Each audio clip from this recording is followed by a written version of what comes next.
The Warrior Soul podcast is written, produced, and edited by me, Chris Albert. Our goal is to empower U.S. military veterans to live their absolute best lives. And we do that by providing tools, tactics, strategies, and ideas that they can apply into their lives to become wiser, stronger, smarter, more resilient, and more capable human beings in the civilian world. If you're not a veteran, stick around because anything we talk about here can obviously apply to you. And if you like what we have to say and the information we provide and the guests we bring on, please head over to iTunes and write us a written rating and review. It really helps to spread word about the show and to get this helpful information into the hands of more veterans so that they can in turn improve their lives and shape the future of this country. This podcast is brought to you by the wonderful F-Bomb Nutrition. They make awesome, delicious packets of fats. These are portable snacks that you can carry with you anywhere. It's so hard to find a low-carb snack out there, but these guys have done it. They got macadamia nut butters. They mix them up with chocolate. They mix them up with sea salt. They mix them up with pecan butter. They've got awesome meat sticks, and they've got these delicious cheese snacks that they put out there. Plus, they're an amazing company. They send boxes of this stuff out to the troops on the front line. It's not something we ask them to do. It's something they volunteered to do. So if you want to get some of the best low-carb, high-fat snacks on the planet, head over to www.dropinfbomb.com. Use the code WarriorSoul at checkout, and you'll get 20% off your first order. This podcast is also brought to you by the amazing, awesome people at Save the Brave. Save the Brave is an organization that provides camaraderie events for veterans. They do fishing events, they do golfing events, they do other sporting events, and they also do a lot of work to help Gold Star families. And look, we've all heard stories about veterans charities where the executive boards are taking these giant salaries, and I don't have a problem with that at all. But here's the thing. I want to make sure that whatever organization I'm talking about is doing amazing work. SaveTheBrave.org is doing absolutely outstanding work. Their board doesn't take any salary whatsoever, and they are having an amazing impact. They're focused on getting veterans to live their absolute best lives, and that's what this podcast is about, and that's why we wanted to work with them. So if you're interested in volunteering or donating to Save the Brave, head over to www.savethebrave.org and make your donation or your request today. Finally, this podcast is brought to you by Warrior Soul Apparel. This is a clothing company that I actually helped to start a couple of years ago as we were beginning the brand Warrior Soul. We've got some amazing t-shirts. We've got skivvy shirts with some pretty funny sayings on there, like, I love Jesus, but I cuss sometimes. We've also got some awesome hero shirts. We have the amazing Hard Times Breed Heart People series, and these are just great shirts that I've helped create, and they support the show. So if you're interested in getting some Warrior Soul shirts, head over to www.warriorsoul.shop. And finally, if you're interested in joining a new group that we are putting together here at Warrior Soul, a group for those who are looking to live epic lives worthy of epic obituaries, stick around to the end. We'll have some information for you to check out. With that, let's get into the episode. This is Chris Albert, and I'm here to remind you of one thing. Someday, you're going to die. Now, that's not some morbid statement or scary idea. It's solid fact. Your time here on this earth is limited. And you need to be reminded of this as much as possible for one simple reason: to live your best life while you can. This is the Warrior Soul Podcast.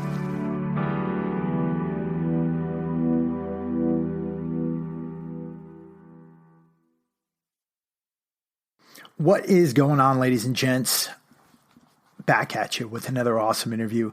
This week, we've got a really great guy on. His name is Justin Stenstrom. He's the host and the founder of Elite Man magazine and the Elite Man podcast. And he's been in the game for a while. He started back a few years ago because he wanted to create a platform that could help men to develop more confidence and to excel in every area of their lives. And he puts some great stuff out there. If you haven't checked out his show, you need to. We got into a great discussion today about how he started his business, how he slowly built it up into what it is today. And we get into some of the tips that he has for navigating your day and showing up as the best version of yourself, no matter what you're doing. You know, as life goes on, guys, this stuff becomes more and more important. As you move on and you achieve your goals, you're going to gain more responsibilities, not less. And it's vital that you're constantly working on yourself to get and become the person that you're supposed to be when you're in those positions. So I'm going to stop talking right now. Let's get into this conversation with Mr. Justin Stenstrom of the Elite Man podcast. What's going on, Justin? Welcome to the show, man. Chris, thanks so much for having me on, man. Appreciate it. I detect, is it Rhode Island or Massachusetts in your voice? Massachusetts, Boston guy. Boston guy. Nice, man. Nice. Yeah. I'm a New Englander myself. And I had Bing West on. He was the co-author of Call Sign Chaos. He's got a strong Boston accent. And I was like, by the end of the show, I'll probably pick up your accent because it just comes back. Right? Yeah, that's cool, man. At least you can resonate with it being from, I think, Connecticut, right? You said? Yeah. And the thing is, Connecticut doesn't really have an accent. Yeah. Right? It doesn't. Yeah. We speak just like people from California do.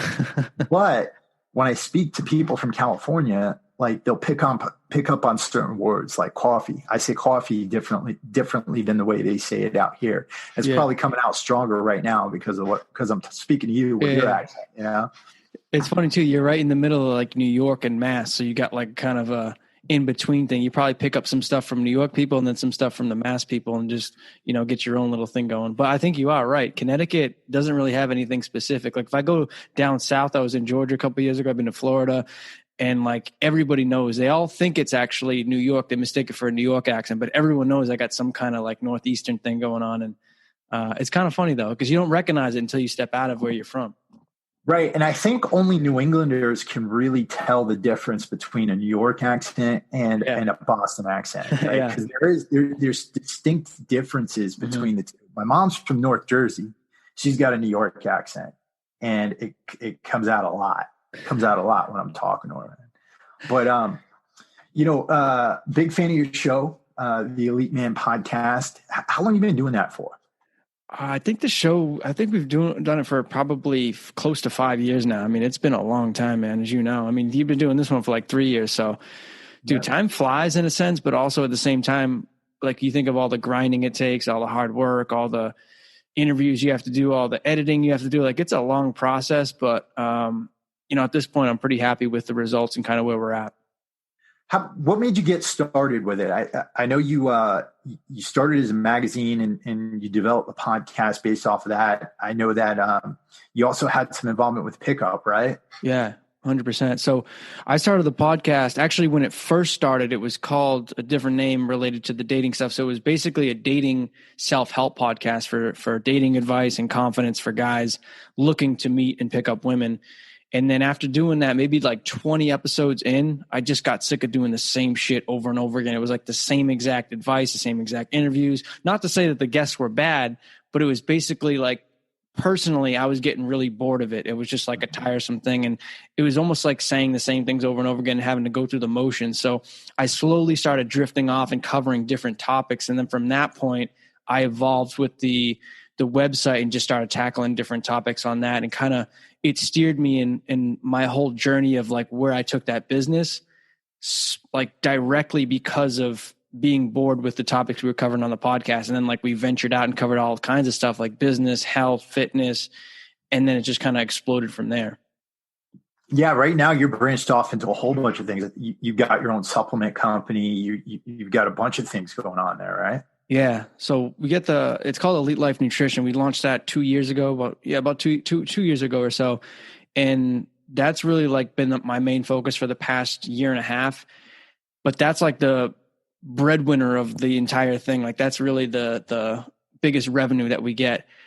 But we have the supplement line, then we have the the elite man stuff with the magazine, and then the YouTube channel, and just the podcast, all that stuff, and then coaching that goes with that. And then I also have a book coming out too in a couple months. I don't know when this podcast will be released, but that's kind of been taking up a ton of my time too, is focusing on the book and kind of launching out a whole coaching and funnel with that thing too. It's a pain. It's a lot of work, kind of a pain in the ass, the technical side of stuff, but it keeps me busy because I love doing that stuff and like getting the message out. That's really what kind of motivates me the most and gets me to really enjoy what I do, is that kind of stuff, like the supplement stuff for sure, but also just kind of more of this stuff where I'm more like creative. Yeah. Yeah. I think everybody's got to have an opportunity to be creative in some way. If it's a hobby, if it's a side hustle, even if it's a business, you have to find some way of scratching that itch. Because if you don't, I mean, it feels like there's this thing inside of you that just needs to get out, and you're not letting it out, and then you start alienating yourself. Yeah, 100%, man. Like it's funny too, because sometimes you'll hear people say, do what you love and, you know, the money will come after. And it's kind of true in a way, but it's also kind of not true in a way, because sometimes you can like, look at all the struggling musicians out there, or artists, or painters, or dancers, or actors. There's so many people that they love what they do, and they might even be great at it, but they're not making any fucking money with it. So at the same time, you got to kind of be smart with doing what you love and having a passion for it. And I 100% agree. Like, you have to have something that fuels you. Like, if I just worked at, say, Walmart and fucking made minimum wage, but I had this thing on the side and I loved it, I would still be happy because I'm doing everything every day and I get to, you know, have that time to do it every single day, and I'm doing creative shit. I would still be happy. But I also understand that money also can afford me different things and luxuries that I also want to do. So that is a necessity for me. But people that think like, if you just do what you love, like painting, acting, singing, you're going to be, you know, rich and happy. It doesn't really work that way. If you combine the two and think that just because you do something because you love it, you're going to be successful and get all kinds of money, it doesn't work that way at all. It's life just doesn't run that way, unfortunately. Well, tell me about the beginning, because, excuse me, because, you know, every entrepreneurial journey starts with maybe a little bit of pain, right? And then there's a grind, and then somehow things start coming together. Tell me about those early days. So there was definitely a lot of learning lessons, a lot of pains, a lot of, especially like I'm talking specifically when I started the business, it didn't work. Kind of like what I just said a moment ago about like doing what you love. I thought I was going to, you know, become this dating coach and everything was just going to come to me and I'd be rich and famous and successful overnight. And I had this great idea, and it was a good idea in the beginning for when it comes to dating stuff, like dating advice. Looking back on it now, it's kind of dumb. I'm not super into the dating stuff anymore. But at the time, even before this was probably like 7 years ago. So the podcast is probably 5 years old. This was like a couple of years before that.